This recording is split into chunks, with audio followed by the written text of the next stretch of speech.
Good morning, beautiful people. I hope you're having a wonderful day so far. Today, I want to talk about volume. How many sets should you be doing per muscle, per week, per day, all of it? First, I want to say that volume is very individualized, and I know that everyone's going to hate that answer. Everyone always hates when the answer is it depends, but it does.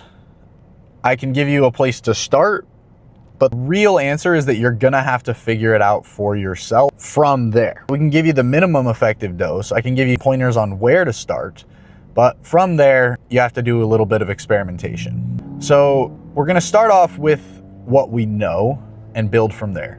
We know that the first set is the most stimulating, both the first set of the workout and the first set for a muscle group. We have a lot of studies on this, and the most recent one was with pec deck, and they basically had two groups. They had one group who did both limbs of the study. They had one arm do one set twice, and then they had the other arm do 3 sets twice a week. So effective triple the volume, and what did they find? No differences in either strength or muscle growth, which is kind of crazy. But it tells us that the first set is the most stimulating. And we already knew this because all the data points to that first set being roughly twice as stimulating as the second one. An additional 3 to 4 sets to reach the same stimulus as that first set. I mean, depending on which data point you're looking at, it's going to change. But for the most part, it's very hard to match the stimulus from the first set. That's where majority of the gains are coming from. If we look at the strength data, it tells us that 2 sets is where the diminishing return starts. So you have a huge, for hypertrophy, it's a little bit more of a curve, but hypertrophy data is super muddy. Strength is really easy. It's just, did you lift more than you did last time? Yeah, okay, cool. And with hypertrophy results as to how they measure it, sometimes they'll use ultrasound, and those are the direct measures, but then you have indirect measures like BIA and BOD-POD and DEXA scan, and those aren't, the reason they're called indirect is because they're not meant to measure muscle mass.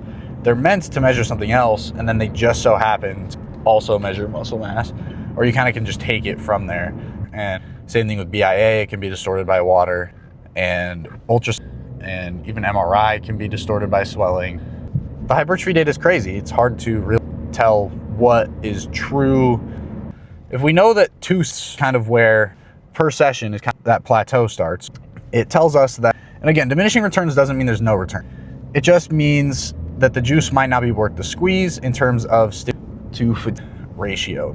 So 2 sets for a muscle in a session, 2 to 3, I think is really where most people will thrive. I mean, you could, and obviously there is that linear relationship, so that's, you will be able to find it. So that's where you want to look at both your per session volume and your weekly volume. They both play into each other, because if I'm doing 2 sets in a set, and then this is why people like increased frequency, is because if we know that there's diminishing return to volume in a session, then let's just get more sessions done. Yeah, that is the logical route.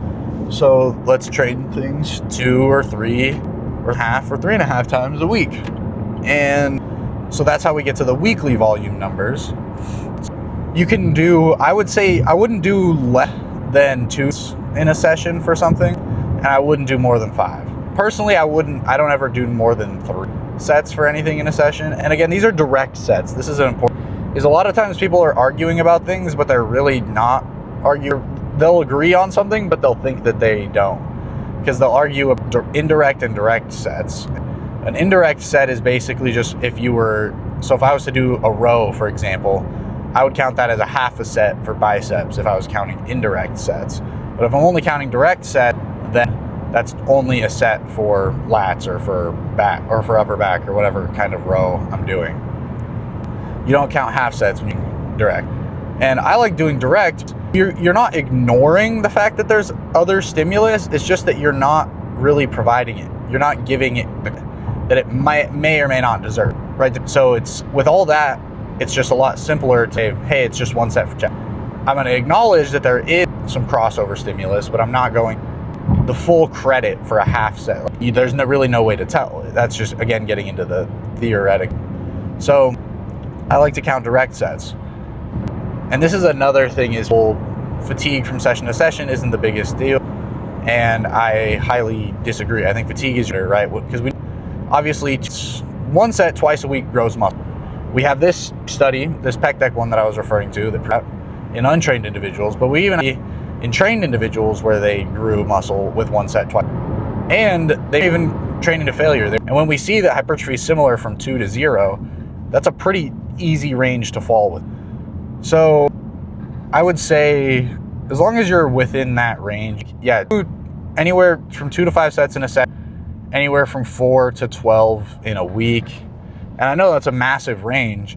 So the way that I like to this is just start on the low end, right? And then just build your way up, because then you only have one way to go. And because if you start somewhere in the middle, then you don't know if you need to increase or decrease. But if you start on the end, and you're making progress, great, just keep it.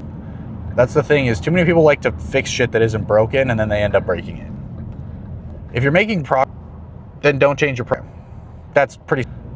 And this is also why it's important to log your lifts, because you want to track your progress over time. You want to make sure that you're growing at the same relative, so you can. And that's also why I still think are a good idea.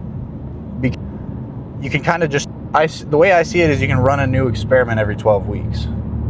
You can change something up. You can do a little bit of all. You might, for that, I don't know, you train with 2 times frequency, and so you're doing force over that one, and then, but only change one variable, right? Be smart about it. Then maybe that next 12, you add a set per session, 6 sets per week, and then you just compare your relative growth. And I think that's a good way to do it. I like having clear data. I like data, and I like it to be clear. I don't like it. Yeah, that's 2 cents.